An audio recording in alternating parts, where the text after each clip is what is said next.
হইছে ক? বিয়া তো দিয়া দিছে, কোনো কাম তো শিখাইছ না। শাশুড়ি কাছে আটা গুলবার আমি কি করাম? আমি থাকতে তোর কিসের টেনশন? আমি যা বলি তুই খালি ফলো কর। আচ্ছা আচ্ছা, প্রথমে আটা দে। কই দিয়াম? তোর মাথায় দে। আটা কই দিবি সেটাও জানোস না, না? হ্যাঁ দিছি। এখন পানি দে।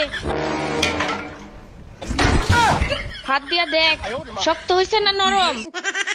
লেটকা লাগতাছে তো। তাইলে শুকনো একটু আটা দে। এখন দেখ শক্ত না নরম। এখন একটু শক্ত হইছে। তাইলে একটু পানি দে। আর শোন, পানি গ্লাস দিয়া দিস না, হাত দিয়া দে। এখন দেখ ঠিক আছে কিনা। হ্যাঁ ঠিক আছে। ঠিক আছে, এখন সবটি আটা একসাথে জড়ো কর। আর হন, হ্যাঁ। একটা ছবি তুললে আমারে পাঠা, দেখি কেমন আটা বানাইছস। আচ্ছা, সুন্দর হয়েছে। तो खींच मेरी फोटो तो खींच मेरी আমারে পাঠাই। বড় লোকের বেটি লো হে আম্মা, দেখছো কত সুন্দর আটা গুলছি?